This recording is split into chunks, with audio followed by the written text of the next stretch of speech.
We have all the panelists here, so I think we can start now. Very good morning to all. I welcome you all to today's webinar, which is on cage fish farming, prospects of bilateral cooperation between India and Bangladesh. Now, this webinar is being organized under the regional program Transboundary Rivers of South Asia, which is supported by the Swedish government and implemented by Oxfam. We have a very eminent list of panelists for today's webinar, which include representatives from government, from scientific institutions like Center for Environmental and Geographic Information Services, Bangladesh, and renowned academician from West Bengal University of Animal Science, Mr. Joydeep Gupta of the Third Pole. So the objective of today's webinar is to explore the prospects of the cage fish farming practices for both policies and practices in India and Bangladesh, and to see how marginalized communities, particularly women, can benefit from those practices. And the sense of bilateral cooperation is largely for sharing knowledge and success stories from India and Bangladesh, so that both countries can learn from each other. As part of TROSA, KUTS has undertaken a study in state of Assam and also in Bangladesh. The Bangladesh part, the literature review was done because we couldn't go to field due to the COVID-19 situation, which will be done in the coming months.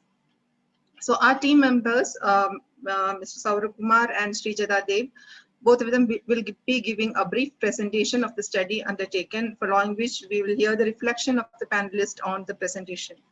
Now, to begin with, let me invite Mr. Jyotiraj Patra, Project Manager, Transboundary Rivers of South Asia, to give his opening remarks. Over to you, Raj. Thanks, Beena. Good afternoon, good morning, colleagues. And at the very outset, I would like to congratulate KUTS for convening this stakeholder consultation. While the focus, as I understand from the prior, is more on economic prospects and the scope for bilateral cooperation on cage fish farming, I would like to highlight some of the critical social and environmental issues that we need to take into account so that cage fish farming and related initiatives are more inclusive and sustainable.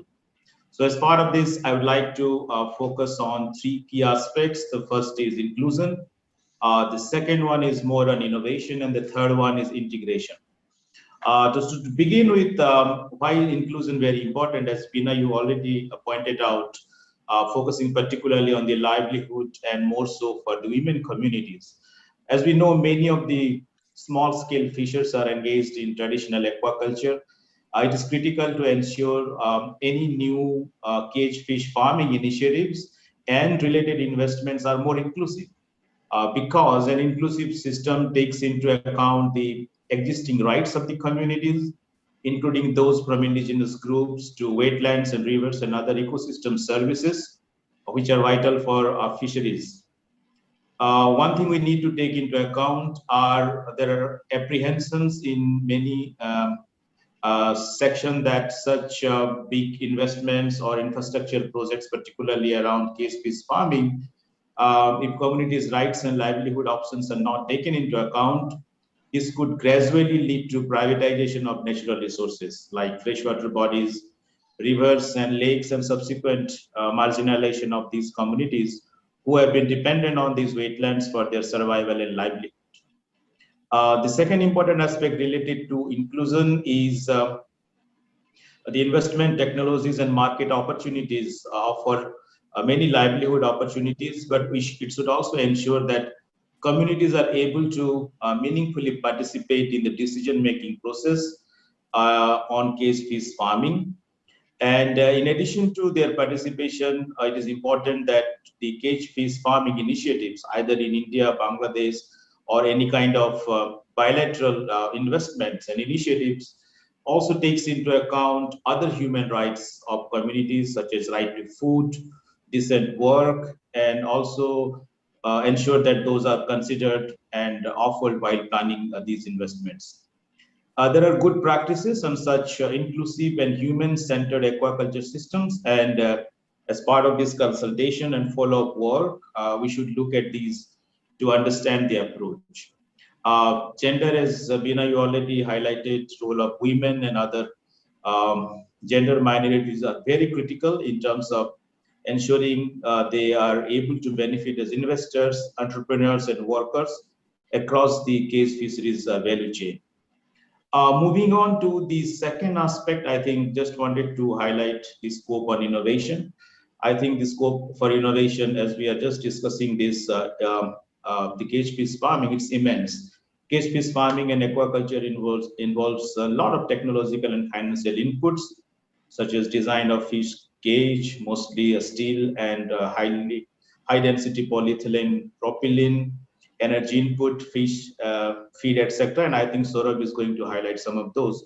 But one thing I would like to highlight is the opportunity for innovation. For example, clean sources of energy, such as solar in the operation of these systems, rather than relying on diesel and other sources of energy.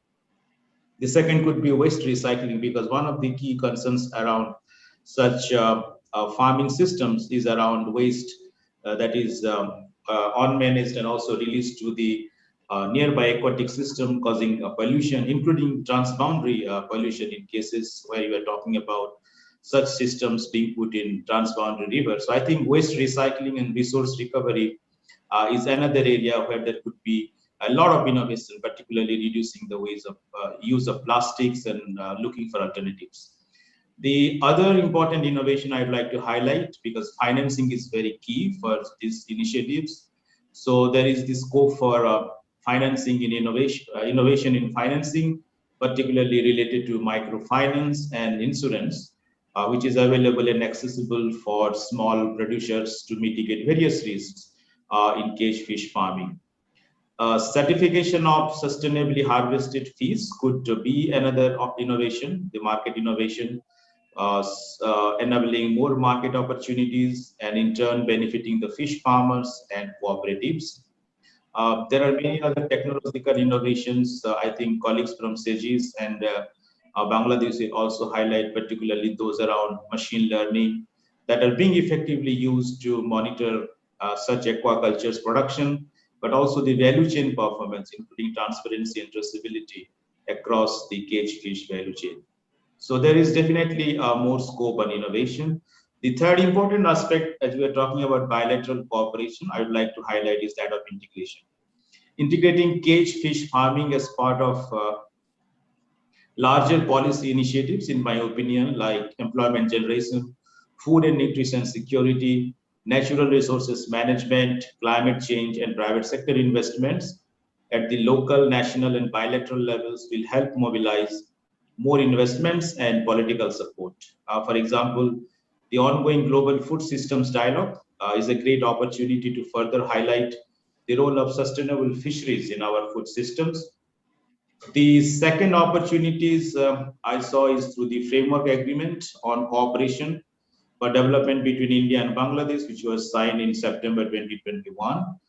Although fisheries is not explicitly mentioned as an area of cooperation, but Article 6 and 7, which are on climate change adaptation and sub-regional cooperation in the power sector, water resources management and physical connectivity, environment and sustainable development, could be leveraged for bilateral initiatives on sustainable aquaculture. Fisheries, as we know, is also one of the priority cooperation sector in BIMSTEC, the Bay of Bengal initiative for multi-sectoral technical and economic cooperation. So there is also opportunities through that sub-regional cooperation mechanism. And most importantly, as we know, marine and freshwater aquatic ecosystems are highly vulnerable to climate change impacts, with implications for food security and the livelihoods of communities dependent on fish and aquaculture. And as because we are preparing for COP26, I think this is also a good opportunity for CURTS and partners and Oxfam to use this opportunity to highlight the role for more investment, the role for more adaptation support in the fisheries sector. So I think with these three important elements of inclusion, innovation and integration, I would like to emphasize that there is definitely opportunities for bilateral cooperation and more investment in cage fish farming, but we need to take these things into account when initiating any kind of planning or any kind of investments in this sector.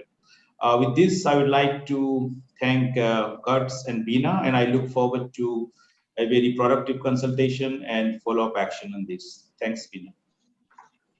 Thank you, Raj, for highlighting those three I's: inclusiveness, integration, and innovation. And as you rightly said, mostly cage fish farming is being practiced in common property resources, and popularizing these kind of practices may lead to privatization of these kind of common water bodies, and that is something we need to be cautious about.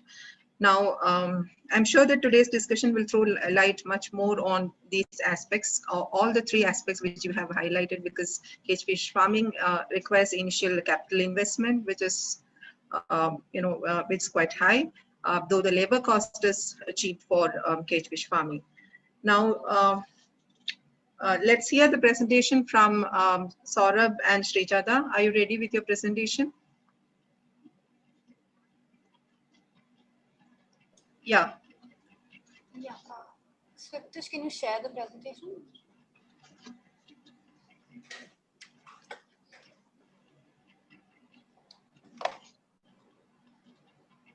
Okay. Thank you, everyone. Thank you, Veena ji. First of all, I would like to thank TROSA program and Oxfam team for supporting us to conduct this study. I would also like to thank our late colleague Shri Arun Roy, who was guiding us in this study and who accompanied in the field visits, but during the COVID-19 he passed away. Thanks are also due to Mr. Chandan Chetri and Directorate of Fisheries in Assam, who have assisted us in field visits, as well as provided cooperation at every step of the study. Next slide, please.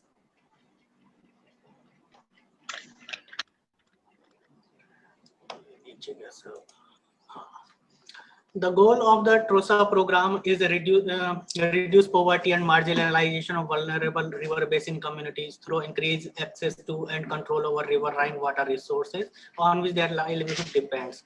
While the objective of this particular study was improve policies and practices of private sector and the actors to respect the rights of river basin communities to water resources, and the outcome under this program was practices of private sector respect community access to water resources, actively contributing to reduce conflict, while output would be private sector adhering to responsible business guidelines and compliances, including human rights.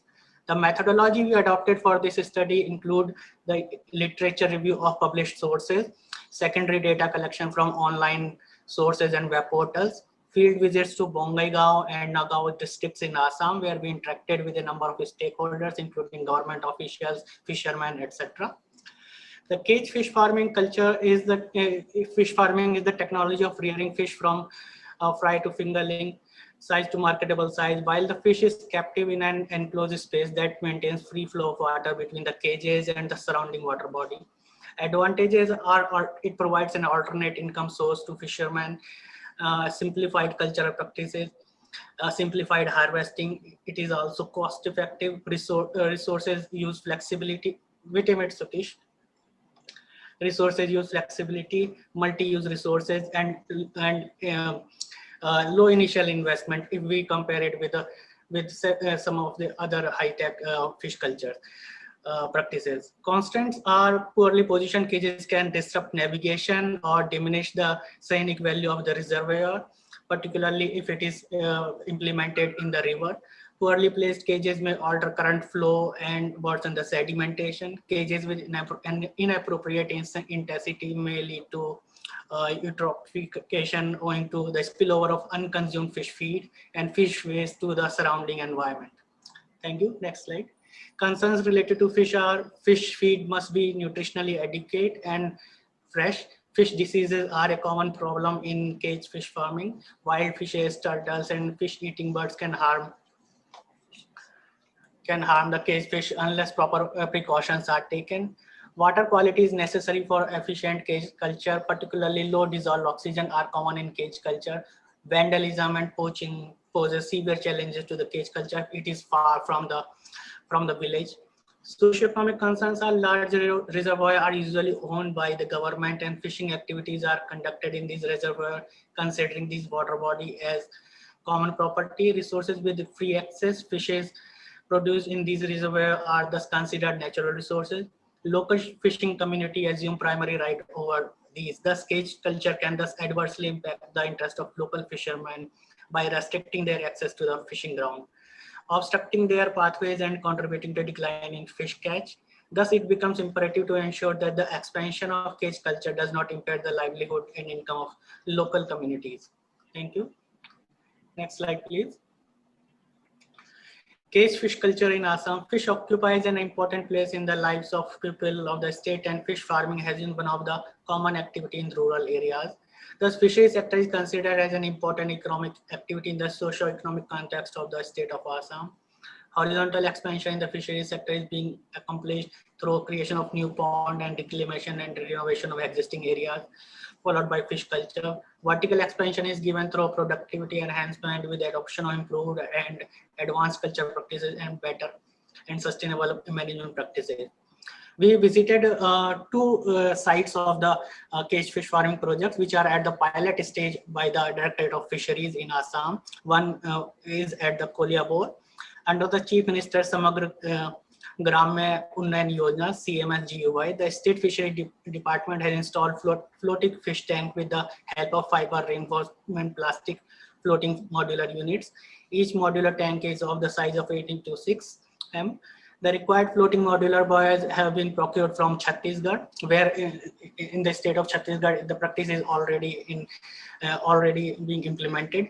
Fish species which are produced here are pangash, kawai, rohu, katla, java, chitol, puti. The State Fishery Department is planning to set up a fish feed plant in Koliabor district and Koliabor. It was noticed that several wheels exist in Koliabor, Nagaon, Golpara, Bongaigaon districts, among others. The excreta of the fish are removed from the net just by shaking the net. However, if fine mesh nets are used, the bottom shall need scrapping. Next slide, please. Another site which we visited was in Abhyapuri, installed by the Director of Fisheries, Government of Assam. This project was the state's first trial on the cage fish farming. The funding of the project was the total cost was around 21 lakh, and Government of Assam provided around 14 lakh as a subsidy, while the rest was spent by the society which is undertaking the work. Benefits identified by for the state: the practice is not very labor intensive, thus reduced labor cost.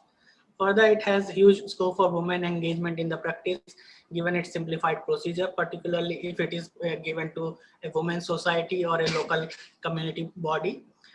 Sequential harvesting is possible. All the activities and tasks can be pre-planned. Different species of fish can be cultivated in different cages, as the officials of Director of Fisheries regularly visit these farms. Intense farming of fish is possible. For instance, during trial, 8,000 fishlings were cultivated in a dedicated 4x4 square meter cage. There was only one constraint identified by by us. This project being in an initially stage still uses FRV modular floats. This is expensive. This can be improvised, and local material can be used as a float and nets, leading to further reduction in the capital cost. Thank you. Next slide, please. So these are the pictures of Koliabor cage fish farming project, where you can see that fish ponds are floating fish ponds are there. The third picture includes officials from the fisheries department as well as the person who is managing this fish farm. Next slide, please. This is the pictures of Abhyapuri cage fish farm, where you can see that fishes are produced in these type of cages, and when you pull these, the fish comes upward. Thank you. Next slide, please. And now I would like to hand over the presentation to my colleague Shri Jata. Thank you, Saurabh. As Veena ma'am mentioned earlier, because of the coronavirus pandemic, we could not undertake field visits in Bangladesh. Thus, these insights have been gathered from secondary research. First of all, Bangladesh is a country well endowed with rivers and other water resources. Thus, utilizing caged fish culture in the country is imperative. So cage fish culture in Bangladesh was started somewhere in the 1970s. Over the years, several experiments by the Bangladesh Agricultural University and the Bangladesh Fisheries Research Institute were conducted for the successful implementation of the culture in the country. The locations that this practice is prevalent is mostly in the Narsingdi district and the Chandpur district. And the fish species tilapia is widely produced using cage culture. Tilapia cage culture is one of the most popular aquaculture practices that is used in Chandpur area. This is done to better utilize the inland open water river like the river Dakatia. At present, 3,500 cages are in operation in Chandpur along the Dakatia river, and around 500 cages are in Lakshmipur along the Meghna river. These are some common challenges that have been identified from our field visits in Assam and our desk research in Bangladesh. So firstly, there is very limited documentation, information and data available associated with the aspects of inland water bodies. There are also challenges and conflicts pertaining to ownership rights of the water resources as the culture is practiced in common property resources. There is a problem of theft in cage fish culture, particularly in the areas where stock concentration is a lot. Also, quality fish feed and other raw material, the prices of these raw material and quality fish feed is increasing. This makes adopting cage fish culture for the small and landless farmers very difficult. There have also been concerns regarding the deterioration of the water quality of the rivers and ponds. This is particularly concerning in rivers with low depth and slow flow of water. Additionally, river water is likely to be polluted if chemical feed is used and also if the fish waste is not managed properly. Fish pond owners and cage operators often face the threat of poaching. Lastly, there is very less awareness about the benefits, costs, and the utilization of the cage culture. There is lack of proper training to the farmers, and there is also no grievance redressal, and there is also no information about it. These are some recommendations. Improvement in infrastructural facilities such as hatcheries, soil and water testing laboratories, diagnostic facilities to regularly monitor fish diseases, cold storages and transportation facilities are required. There is a need to conduct awareness generation measures, monitor proper information dissemination, and conduct capacity building programs for local communities and fishermen so that they can adopt the culture. We need to establish R&D centers with adequate facilities at key places. The existing self-help groups, non-government groups, and local women groups should be encouraged to take fishery actively as one of the key activity by providing financial support. Leasing of ponds to the self-help groups and NGOs and other women groups is important.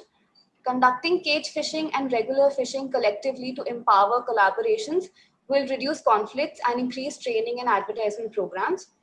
The community should be encouraged to own the cage as a common property, and they should be the primary beneficiaries of this technology, even if the culture is being practiced in a PPP manner. Conflict management and grievance redressal cells should be established to address complaint. Digitalization of data and monitoring through modern technology should be encouraged, and easy and cheap availability of fish feed and other raw materials should be ensured. Thank you.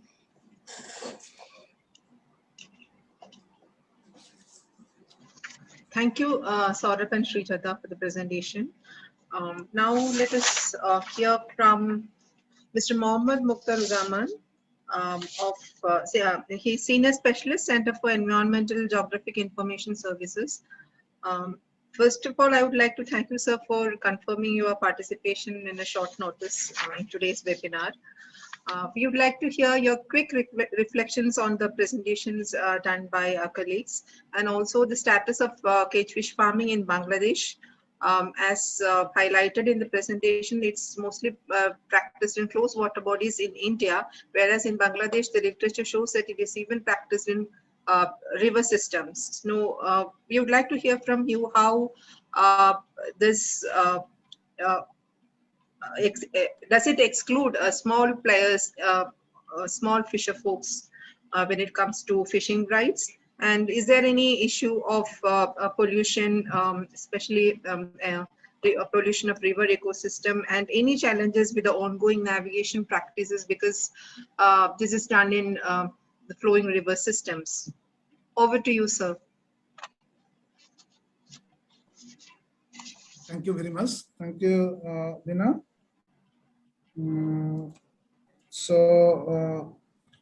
I am Mohammed Mukhtar Jaman from CJ, Center for Environmental and Geographic Information Services. So do you hear me? Yes, we can hear you. Just a moment, please.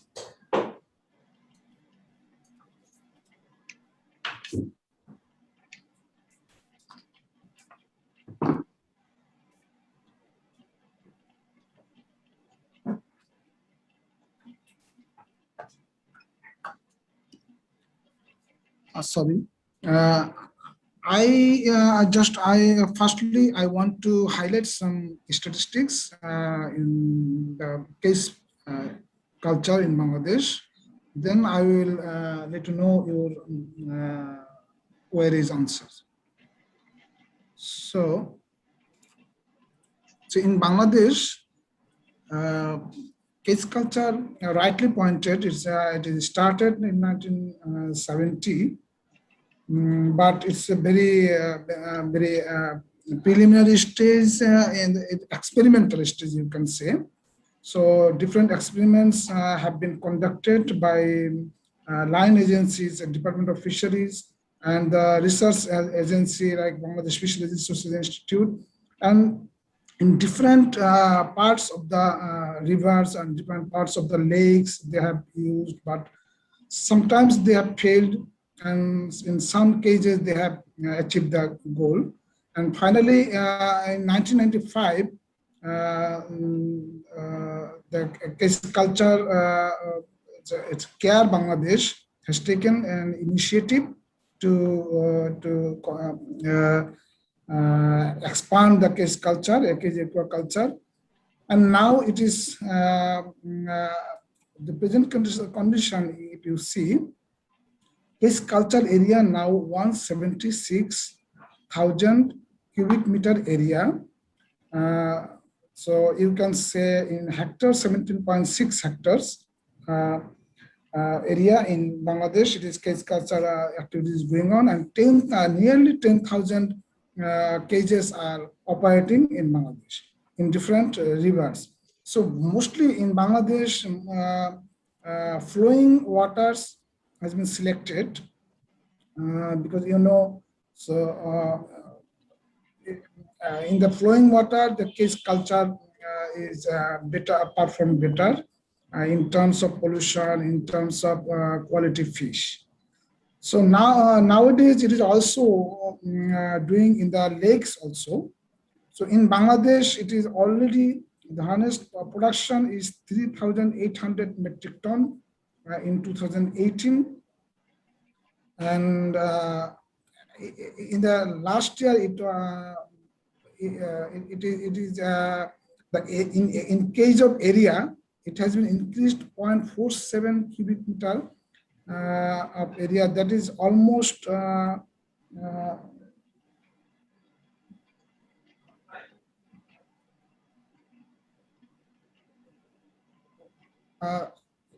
0.47 cubic meter area has been increased. That is a big increase. And production progression, if you see, 279 metric ton has been increased from the last 2017. So what I am now I want to tell that is, it is increasing day by day. So I will later stages I will show the now you can see the species.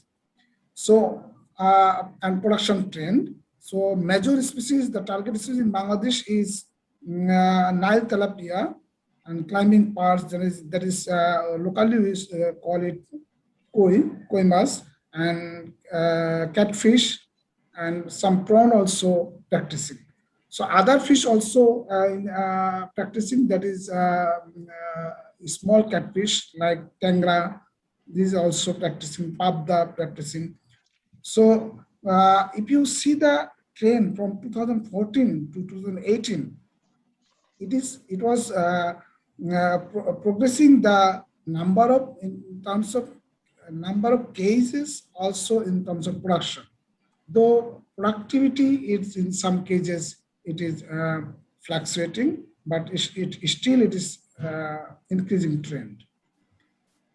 So if we see our division wise, we have 8 divisions, and division wise we have seen the Chattogram division is the highest production achieves, and that means the colleague just earlier, she was telling in the Chatpur area and Noshindi area, that is doing better in the case culture practice. Yes, she is right. The Dakatia River and the Meghna River, it is practicing well. In other rivers also, case culture is boosting up. So it's a huge contribution. It is gaining the contribution to the national fish production. It is now 0.09% contribution to the national production, and we have estimated in from the trend in 2030 it may be 0.18, and in 2050 it may be 0.32. So this percentage, if it is gained, then it will be a huge contribution to the national production, and we can serve the population whatever will be in the 2050. So this is in a nutshell the Bangladesh condition. So now I'm coming to question, that is actually in Bangladesh, what is the major problem? Major problem is the policy. So still Bangladesh has no policy on the case culture, no act on the case culture. You know, the river is the common properties. It is it belongs to several ministries. So water in terms of water, it belongs to Water Resources Ministry. In terms of land, it is belong to Land Ministry. In terms of navigation, it is under Shipping Ministry. So there is a huge, there is a large number of stakeholders over there. So there should be a policy that is yet not been done. So, but the respective agencies, they are working on it, and they have they are drafting the policy guideline, and hopefully it will be coming soon, as it has a great potential, because the marginalized people, they are coming forward with this initiative, because it's a you know our in our country villages are nearby the river, so they are taking the advantage of the river by doing this, and the more advantage is the women can be involved in this practice. That is another advantage. So it's since it is a low level intensive, so it's a huge potential. Another thing is, you know, in our country, the upstream flow is decreasing day by day. So there is another big problem. So upstream flow is, since it is declining, so flowing river flow velocity is declining. So when we are going to do the case culture practice in the river, and flowing water is expected, but we are not getting, and it is creating some problems in the water in terms of pollution, eutrophication, because residual food is creating the eutrophication, dissolved oxygen losses. These sorts of things majorly happen, and also the disease condition. So if the water flow, if you can do the in the flowing water, then it would be better in terms of the environmental congeniality. So this is the major issues, and also food. So in last 2011 until 2011, the food was the major problem for the shrimp, for the case culture. The appropriate feed is a pellet feed, that is a floating feed, but it should be nutritional adequate. But that was the big problem in Bangladesh, but it is now resolving the issues, and now it's different companies are coming with these facilities. This is in a nutshell. So government is losing revenues if policy issues is not coming, and private ownership, they are not confident enough, because it's a common properties, everybody has the right. So there's sometimes the fishing people, they want to establish their right, because this was the fishing ground earlier. Now it is gone under the case culture. So there is a conflict of interest over there. This is in a nutshell in the Bangladesh condition. Thank you. Thank you, Mr. Mukhtar, for pointing out the key issues very briefly. So I understand that a draft policy is already there. Is it available in the public domain for us to take a look, or is the government still finalizing? Not yet. It is still under their captivity. It is not disclosed yet. Okay, just so historical information we are getting. Okay, so since you said that lot many stakeholders are involved in this process, because river is used for multiple purposes, and was there any consultative process while drafting this policy, or? They are doing this. They are doing this, and of course they will consult the respective ministries who are really really posing their stakes on the river, on the water bodies. So they are in the process of consultation. All right. Thank you, sir. So now let us hear from Mr. Chandan Chetri, State Nodal Officer, Directorate of Fisheries, Government of Assam. So Chandan Chetri has actually supported our fieldwork in Assam as well.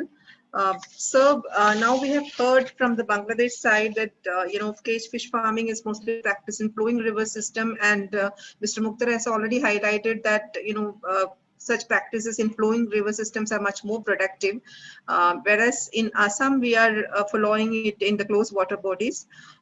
So we would like to hear your experiences from field in this regard, and also, like Mr. Mukhtar was saying, there is a draft policy coming up in Bangladesh. So is there any guideline currently with the state government to be followed in the case of cage fish farming? Over to you. Well, good morning. Greetings to everyone. Thank you, Oxfam and Kutch International for inviting me in this webinar. Assam is basically, as your team has already visited and seen the case culture in 2 districts. If we see Assam as a whole, we have almost 2.44 lakh hectares of fisheries resources available in our country, in our state. Of that, the major part is bill fisheries. If we say wetland, total of that area, it's about 1 lakh hectare, more than 1 lakh hectare. Of course, bill fisheries of that would be around 62,000 hectares water bodies. So that is the mainstay of Assam fisheries sector. Along with the pond aquaculture, already it is more than 77,000 hectares of pond aquaculture is being practiced, where semi-intensive aquaculture in certain areas, even intensive fish farming is also being taken up nowadays. So we have a major, two major river sources here in Assam. That is, one is Brahmaputra and another one is Barak. Almost 53 tributaries flowing across the state of around 4820 kilometers of total area, encompassing almost 4820 kilometers. So the last year's 2019-20, the statistics of our fish production of the state was around 3.73 lakh metric tons, which is almost near to our attaining self-sufficiency. Our requirement is as per 12 kg per capita consumption would be around like 3.93, considering the population of the state of Assam. And in fish feed production, we are already, self-sufficient as far as fry stage is concerned. Though the stocking material in the form of fingerling is still, we are not very self-sufficient, because the reason is also that the consumption and the export of the to other states, fish feed flowing to other states, and consumption in the form of table fish here is one of the reason for having a constraint of getting fish seed in the form of advanced fingerling. We have around 3.51 lakh numbers of active fishermen in the state, of which as I had heard about insurance in the beginning, about importance of having insurance for our fishermen. I would be very happy to let all the allied members here to know one thing, that we have already been able to insure almost 1.5 lakh out of that total population. So we are targeting 3.51 shortly. Probably we'll do that with the assistance from Pradhan Mantri Bima Yojana that is being launched here in our country. So under that, our fishermen's insurance is being covered.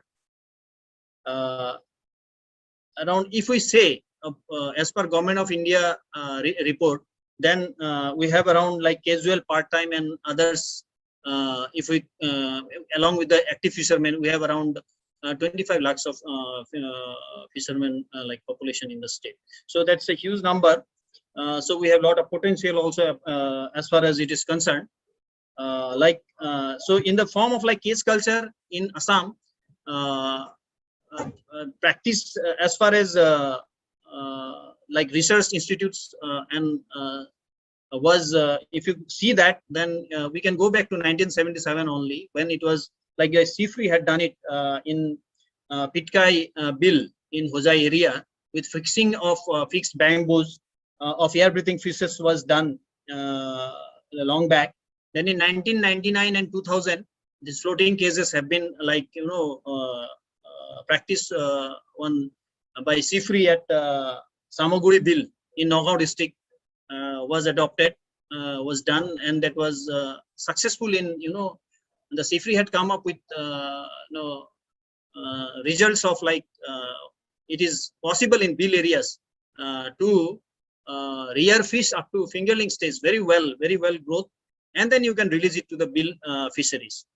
But the major intervention in the form of a larger number of cage culture in these water bodies, which is one of the mainstay of our fishery sources of Assam, was with the launching of Chief Minister Samagra Gramya Unnayan Yojana, under which we have almost 38 batteries, each consisting of 10 cages in each battery, of around 380 cases was sanctioned, with almost 70% of subsidy in the form of subsidy, and remaining 30% was the party share for this, of which even the inputs was also supplied. Input was also, provision was made under CMSGY. So under such circumstances, we have been able to so far establish or install 28 batteries already in 28 districts. So rest are being again continued, going on. Apart from that, Government of India under Pradhan Mantri Matsya Sampada Yojana, we have like 150 cases sanctioned for the year 2021. So these are also under being installation at in various districts. So where we have like subsidy pattern of like 40%, 60% for the SC, ST and women candidates, and for our general category people, it is around 40% of subsidy is being this thing. So these are some of the interventions that we are looking at very in a positive way, which could be one of the reason for growth of cage fish culture in bills. We have, as I have already mentioned, we have two major river systems in Assam. We have not been able to do much in cage culture in rivers because the reason are varied, and we have ever studied the dynamics of our rivers and Brahmaputra. So a huge silt load, we all know it carries huge silt load and high erosion zone. Plus, it has got high underwater current. Brahmaputra is as the nature of Brahmaputra. So, but there are possibilities. There are places wherein we can, select and we can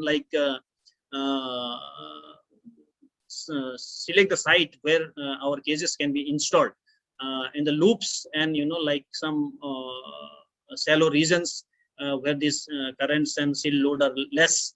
So that is being emphasized in Pradhan Mantri Matsya Sampada Yojana as well as in Chief Minister Samagra Grama Unnayan Yojana also.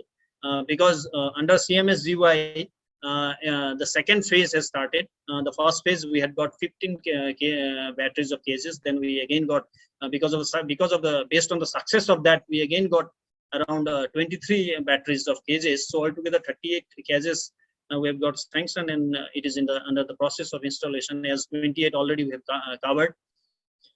So there is a huge possibility. Now under cage installation, since people are not much aware of the thing here, so the government has also supported for capacity building of the people. So the targeted numbers is around 10,000 people have been targeted. Out of that, we have already 1,415 numbers have been already trained up by College of Fisheries, Roha, Assam Agriculture University. So this in the phases wise, it's going on. Probably shortly we will be building a workforce with capacity building of those stakeholders who can contribute a lot in the coming days in under cage fish farming. With the experience of implementation of these practices here, with regards to river cage farming, definitely there is a possibility we can learn from Bangladesh, because as we have already seen in many reports and this thing, we know how they are doing it in Dakatia River. So that could be one of the sharing informations and sharing experience sharing could help us in taking this cage cultures in rivers, the major rivers Brahmaputra and Barak in Assam.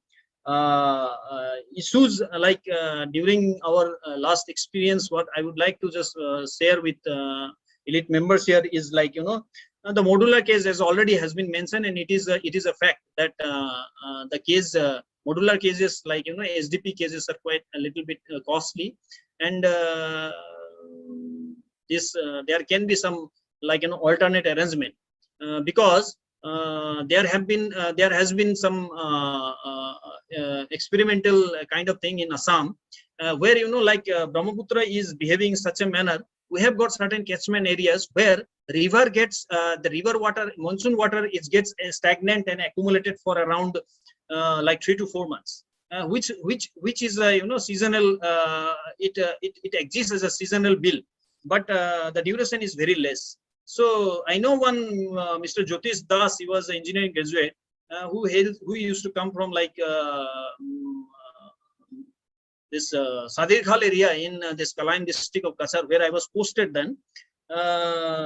He had this bamboo and drum kind of thing, and he made that floating cage, like not floating it, actually he had to fix it, otherwise the current was too high, that again the river, that runoff water goes to the Bangladesh, where there is a bordering Bangladesh area in Kala in Kachar district, where he had raised fingerling for 3 months, and like he could earn lot of money from that, because that water is nobody and everybody's water at that time, because there is a lot of fishing, and there's a kind of not a this is a boon kind of thing for all people, because it is inundated abundant huge water area, those areas they call it hour in those areas, so where people go for fishing, so again like see, coincidentally the ban period also falls at the same time when the fishing is banned.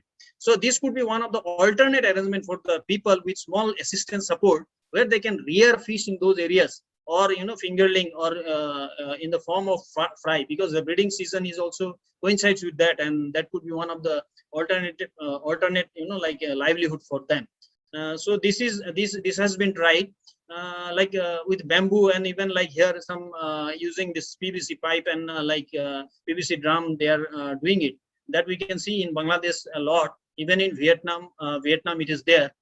So I could see when the river in Vietnam, they are doing this culture when I had visited that country. So such like experiences and such informations could be shared with the people out here, which can be helpful. See, we need to really cut down the cost if we want to see the effectiveness of the any technology or interventions. That should also come with the that should not come with the cost. We need to think on that, so that how we can reduce the cost. That is most important. Now here in Assam, we have customized little with the case size, because what is happening that in India, mostly the case culture is taken up in the reservoir areas. We don't have reservoir here, so these bills are only reservoirs for Assam. But due to siltation over the period of this thing, and like a macrophyte growth and weed infestation, we get like less depth. So what we did is like six. I would like to correct when one of the presentation there was a little mistake. It is not 8 meter. It is 6 meter by 4 meter into 2 meter. So that 4 meter of 96 cubic meter, what is prevalent in rest part of the India, that is being promoted by NFDB, National Fishery Development Board of Hyderabad, and the government of India. We had to customize it little bit, because the depth is little less in some of the bills, and we have made it like little less depth of that this thing, and length and the width was the same. So such cases are being customized and placed in the bills in Assam. So that is one thing. And another thing is species. Well, in the last experiences, what I would like to share with in Kachar district and in Nagaon district, of course the team hasn't visited the Kachar district here. Nagaon, of course, they have visited and shared the experience. In Kachar, what they have reported us is this Puntias is doing very well in Chetri, sorry to interrupt you. If you can wrap up in 1 minute or so. Yeah, ma'am. Yeah, please. So this is the scenario in Assam. Now,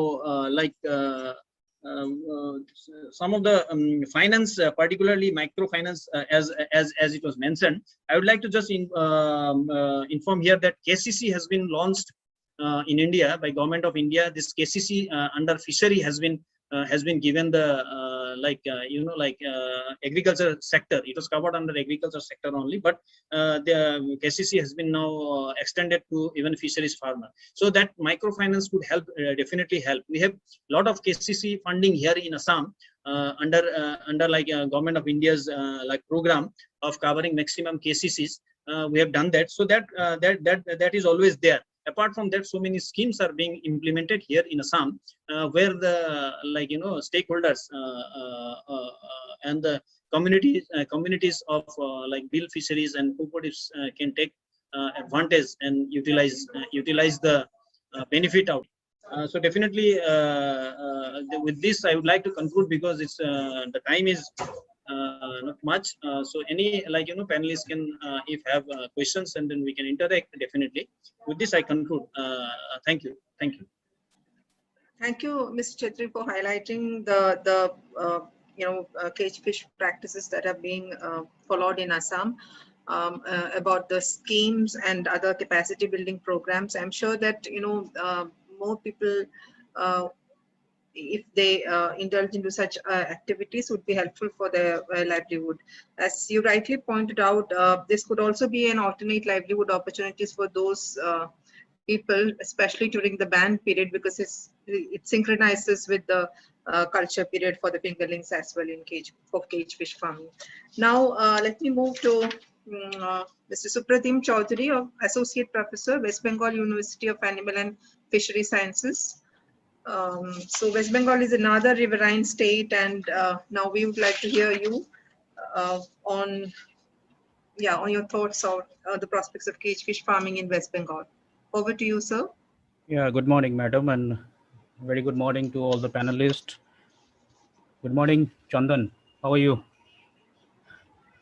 So, Good morning. Good morning. yeah. So, I've been listening to a number of my previous speakers. So, I would like to cover all of them in a very brief way. I am very impressed with what Raj said about inclusion, innovation, and integration. See, this cage farming, this concept is primarily based on these three things, isn't it? Because we need inclusions, we need to include people, we need to look at those areas in the whole, like Gangetic, Brahmaputra basin, starting from the foothills of Himalayas to the Bay of Bengal. And what actually happened is cage culture came out probably because of the need, because of searching for an alternative employment. That is inclusion, including people who are like going unemployed. Uh, so that is a big thing. Inclusion can be anything. It can be like what Chandan said very rightly.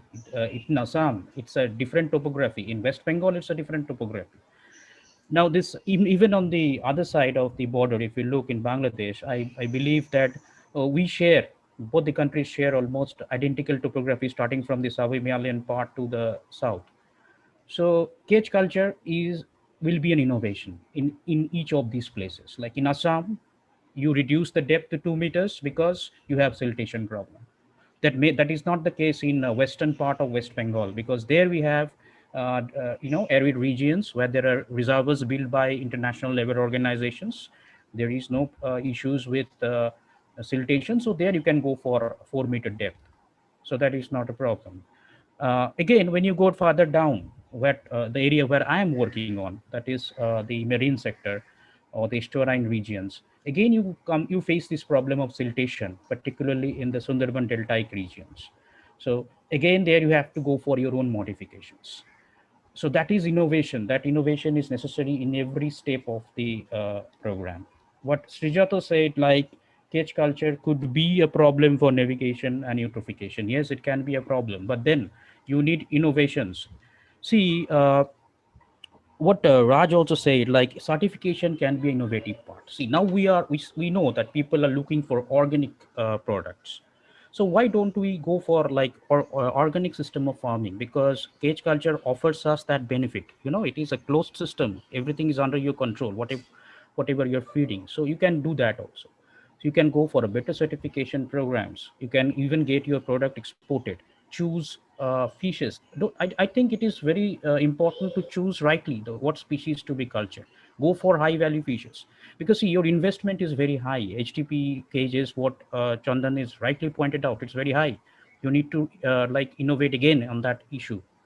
You choose fishes, you choose chitala sells at very high prices, anabas sells very high prices, and so you have to like choose those fishes which are costly in the market.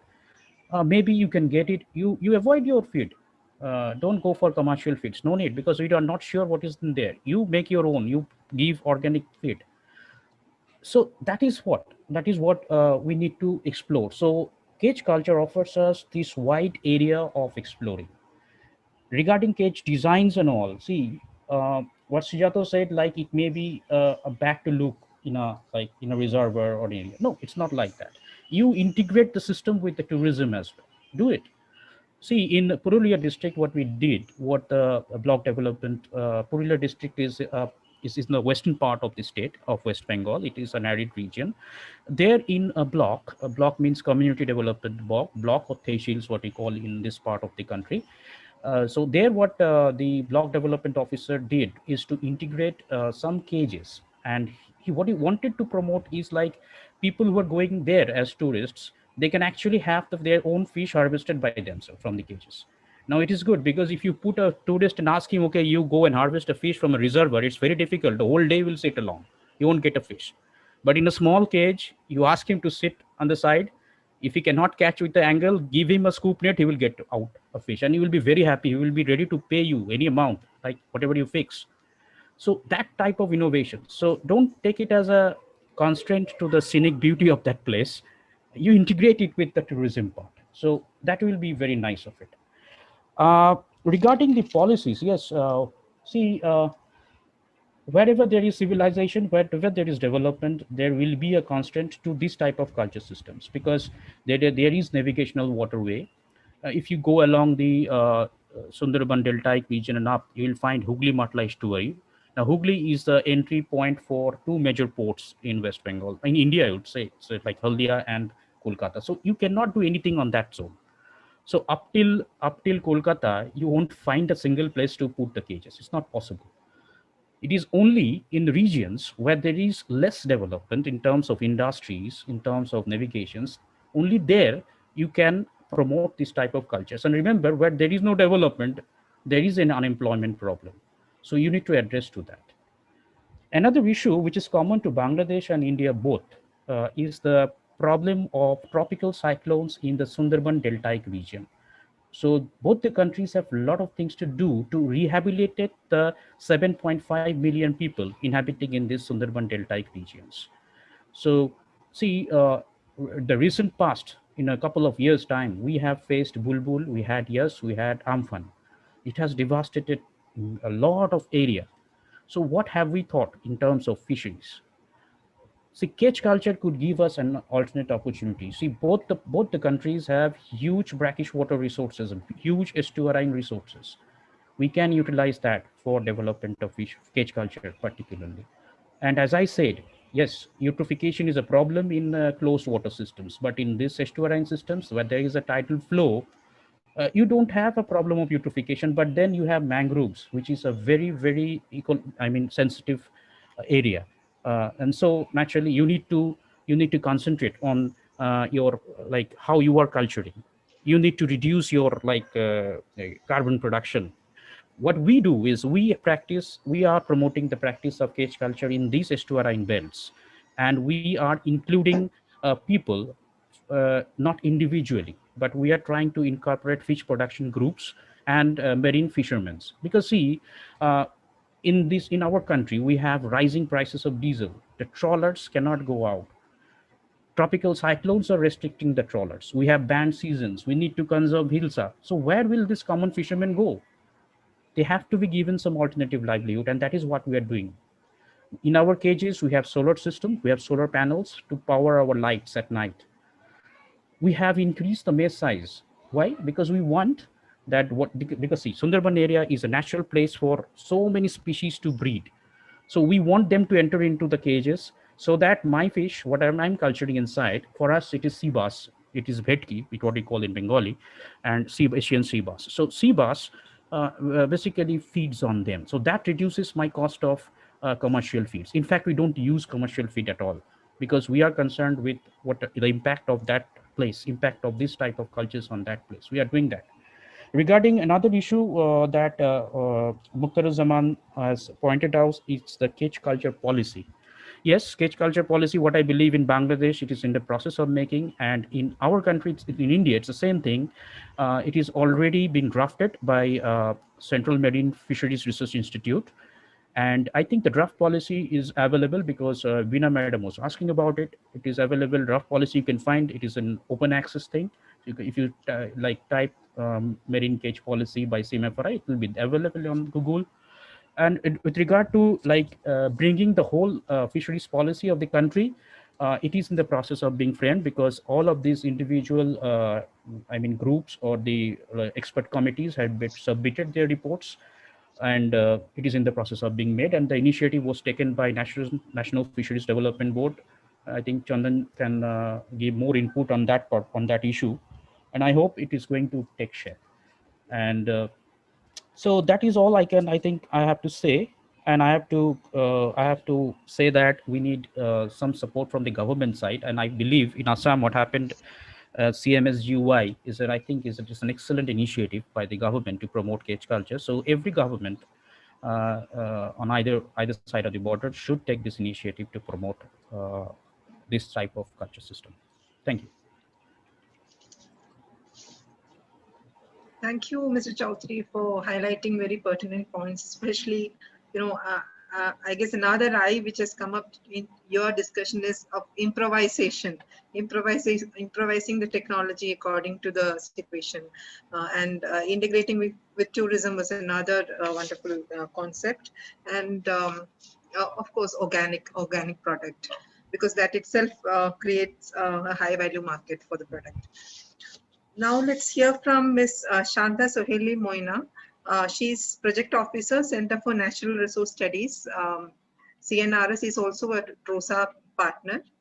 And CNRS works on nature-based solutions, and they work with fisher folks in the Meghna Basin, especially the Har region, wetland management and all. So over to you, Shanta. Thank you, Bhinadi. I hope you can listen to me. Yeah. So thank you for introducing me at first. So I was going to say that I work for rights for the fisher folk community and marginalized community. So what I think and my opinions might not be go along with the others. So I want to point out some pre-concerns for the cage culture fisheries in river. Okay. So number one point is there is some land right issues, right? Already Rajda has stated in the beginning. So the part where the cage culture will be conducted, that's a common pool resource. So if we want to privatize it, that common pool resource by doing cage culture, and then we are violating the rights of the fisher folk community, marginalized fisher folk community mainly, who fish there, right?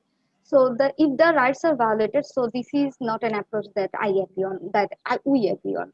And secondly, if the place is critical for ecosystem or critical for any specific species, like that's then spot for a grazing of a specific fishy school, or an area where mother fishes come to release eggs, or that's then specific niche for some specific species. So we need an vivid and in-depth assessment before allocating or assigning that place for aquaculture or case culture, if I want to focus on today's topic. And thirdly, that if the place is allocated for fish culture, so then we need to look into for whom the allocation goes, right? I hear that it is being said that in the ban period, fisher folk community can be involved in the case culture system, but I'm not sure actually that who are we targeting for involving in the case culture, and the ban period directly affect the marginalized fisher folk community. So I am not clear about that who are we going to target for. Also, is the most marginalized community of the riverine place, or the place we want to case culture, are they getting priority here, or the business owners? And also, what are the sources for the capital for this case culture? Then it comes to the economic value. So how the economic value is being measured in this case, is the project is subsidized or not. If it is subsidized, then it is not something that I agree on, because it will portray to me like that the business is not profitable enough by itself, and for that it is subsidized to make it somewhat profitable by force. And if subsidy come that for our national budget, right? So everyone has the right or the share on this. So there are already many aquaculture in the country. So I don't need our river to brought into this culture system. And then if it is not subsidized, so the all the other things I mentioned before, if all the things go positive, then it comes to the aftermath concern. Biofouling is a big risk for the place, so far I understand, and there are more to the water quality composition changes in macrofauna or microflora, both in the benthic and the pelagic. These all needs to be researched beforehand in a manner that is globally accepted. uh, you see that if any disease spreads out from that, or any genetically engineered species invade in the river from the cage culture, there is a high risk of ecological disaster. Like the if the place is out of any sort of land rights, the invasive species can spread out to other place where the land right is a concern. So this will result in the harming the ecosystem and the community. So this is the vast risk that cannot be removed without extensive safeguarding, which is a main concern and an important part of the ecoculture, so far I understand. So all these things indicate, and in my opinion, that case culture in river should not be promoted. You see, the monitoring system must have to be the bigger part, maybe even the bigger part than the piloting or the initiating investment. So because even after setting monitoring system, there is no guarantee that people will continue monitoring. This is our previous experience. We see that in the Howrah area, that the policy said that the whoever has the net has the rights to the water body. But this is not in the case in the reality. We see it in the sand mining problem in Chatpur area. So we have a good policy on that, but this is not being implemented in the area, and that is become a huge threat to the local community. So, so in a nutshell, if you can initiate this culture with huge safeguarding and from the associated high risk with it, and our previous experience that said, so I want to say that the culture should not be initiated in our river system, and I am not actually even convinced to initiate it in the natural system. So, and for the bilateral cooperation, I expect that the cooperation from the both countries should be on the resisting these sort of practices, no matter what big heads from world bosses say. Thank you, Vinati. Thank you, Shanta, for sharing very pertinent issues related to rights, access, ecological sensitivity, and about the place where it has to be done, as it to be followed in flowing river streams or other water bodies, and how can we ensure those safeguards which you were mentioning too. That brings me to our the last panelist of today's discussion, Mr. Joydev Gupta, South Asia Director, the third pole. Yeah, so you have been listening to today's discussion, and we would like to hear your reflections on the topic. Over to you. Thanks, Veena, and good afternoon, everybody. Yes, I've been listening. I've had the opportunity to look at caged fish farms all over South Asia and elsewhere. So there are some points that I wish to bring up for discussion, basically. So I will not go into the details, but the points that I think need to be taken into account if we're going to talk about caged fish farming, apart from the points that Moina raised, and those are absolutely essential points to keep in mind. Apart from that, every time I watch a fish farm, my first response is that this place is overstocked. So then I go around asking fisheries experts, saying, tell me, how many cubic meters of fresh water should you have? How many of these particular species of fish? And I invariably find that that particular farm has been overstocked by maybe as much as 200%. And this we have seen the very serious impacts of this in coastal prawn farming. That if you overstock to this extent, it's going to lead to serious diseases among the fish, and then that in turn leads to serious overdosing with antibiotics. So the result is that the people who are actually consuming that fish, they end up having a whole load of antibiotics without understanding that they are having it. And then the fish die. And within a few years, your fish farm becomes unviable, economically unviable, because the fish die-out rate is so high. So given this, I think what Supratim said sounds like a very good way out. That if we are going to do it, and I can see lots of reasons for doing this, then going for organic fish farming, which will simultaneously allow you to have optimal stocking and maximal pricing, so that the people who are doing the fish farming get the maximum benefit, to me seems the way out. Because if you don't do this, this is a matter of steadily diminishing economic returns, which we have seen in the case of prawn farms. Within about 2 decades, people have to completely abandon that area.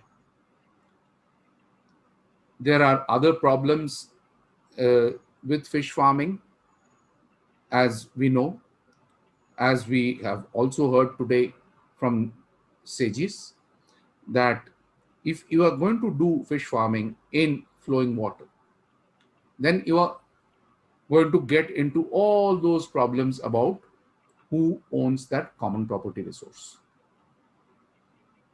So I don't see how those problems can be solved with a policy statement.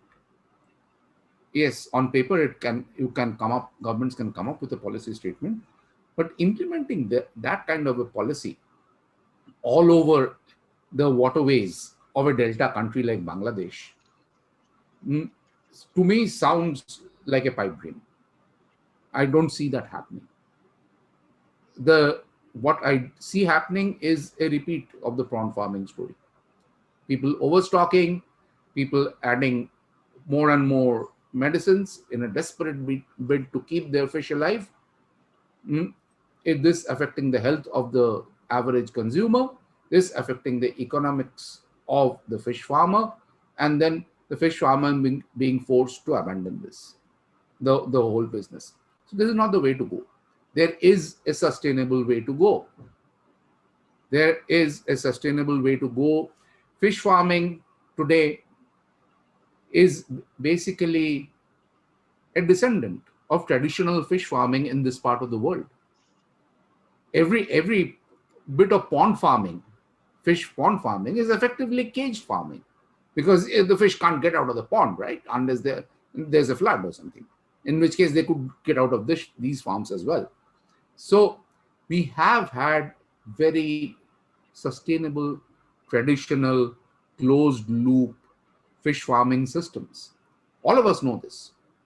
I don't have to go into the details but that whole closed loop system of having the poultry cages above the pond, the fish using that as their feed, and then the cycle being repeated, because then you have the trash fish being used as poultry feed. And so that is a closed system that works. It is not being used, to the best of my knowledge, in so-called modern caged fish farms. And I've not understood why. I've asked this question.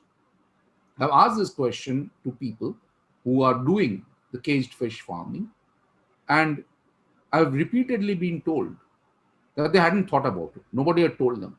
They had got the subsidy just for doing this, so they're doing this. To me, that is not a good reason for doing something. We have both traditional knowledge and a very good system for all our officials that we can and should promote.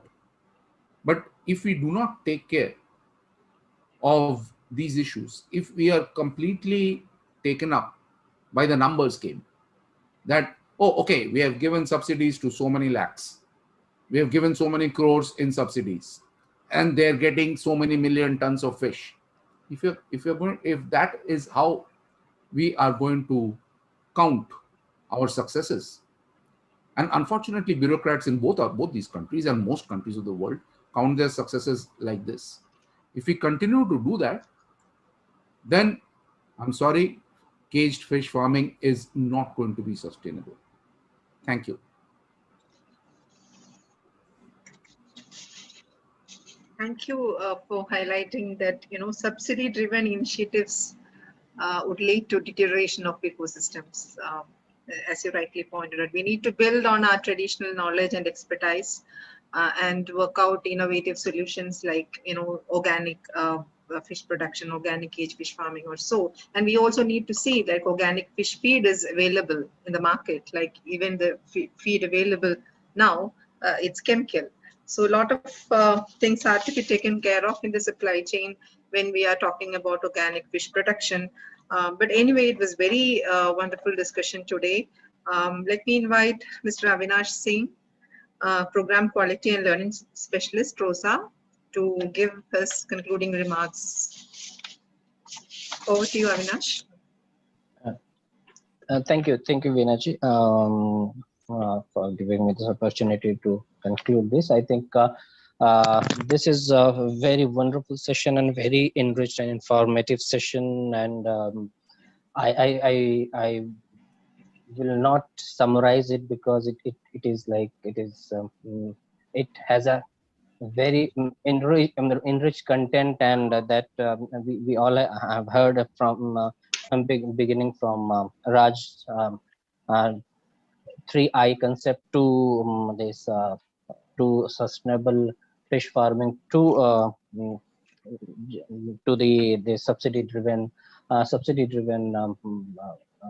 cage fish farming. So I think just I will request each one of the participants to take a minute and think about two things that are kind of two takeaways from this interesting session, and one action that one action that they are going to share with the people they work with, and it will be there are some pros and cons that has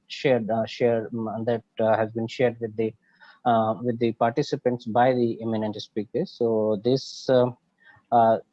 we are also waiting for the next part of the next part of the story, and consolidated report of the both side of the both side India and Bangladesh side of the status and the status of cage farming. So I would like to thank Raj for building the base of the discussion, and then Mohammed Muqtaruzaman, Senior Specialist, Center for Environment and Geographic Information Service, for their valuable remark, and the Chandan Chetri, State Nodal Officer, Directorate of Fisheries, Assam State, for sharing these for sharing all the schemes and kind of welfare schemes that are being provided to the community. And then Supratim Chaudhary, Assistant Professor, West Bengal University of Animal and Fishery Science. I really got a very good point. I really enjoyed your session of the sustainable farming, integrating cage fish farming with the tourism. So that is the area which I think which could be a kind of one takeaway from this session. Then Jaideep Gupta of the South Asia Director, the third pole, and special thanks to these two women leaders, Veena ji and Shanta Selimena, who lead this session, and Srijita Dev for giving that the three women leader in this webinar. I especially thank to the CUTS team, including Saurabh, for preparing for all this hard work and preparing this nice presentation and sharing with us their research. So at the end, that with this pro and I think next, I think scope of improvement, with that scope of improvement, we hope that in the next publication, or kind of the final publication, we will have some solid recommendation which can be sustainable, which can be a kind of which is not doing harm to the fisher folk community, and respecting the rights of the fisher folk community. So with that expectation, I am just closing my remark. Thanks everyone. If I miss anyone, sorry for that. And special thank you for them, and special thanks to all these participants for sparing time and listening all these eminent speakers and enjoying this very informative session. Thank you.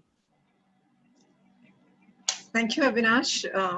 Thank you, all the speakers and participants, for your inputs in today's webinar.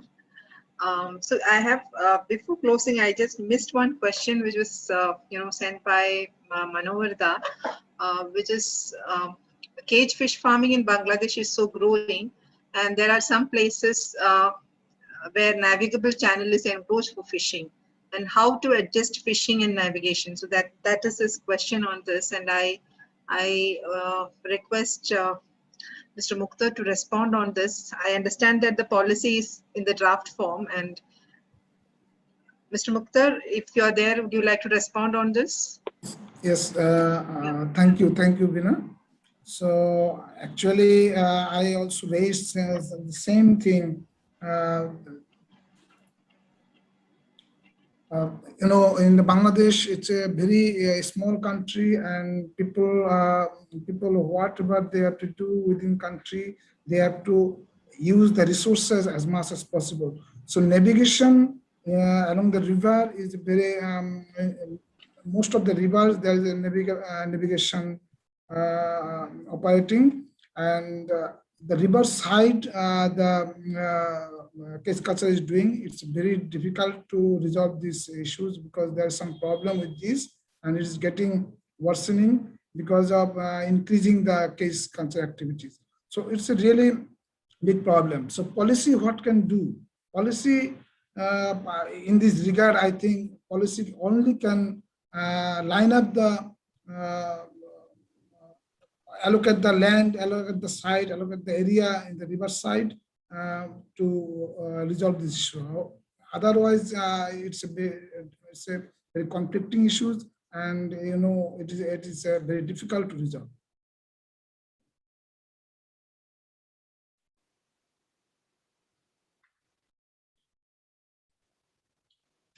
Veena ji, you are on mute. Thank you for your response. Thank you all for your participation. I close now, Veena, yeah. I want to say something about the Shanta, as she was telling. It's I agree with her because it's a very very important issues.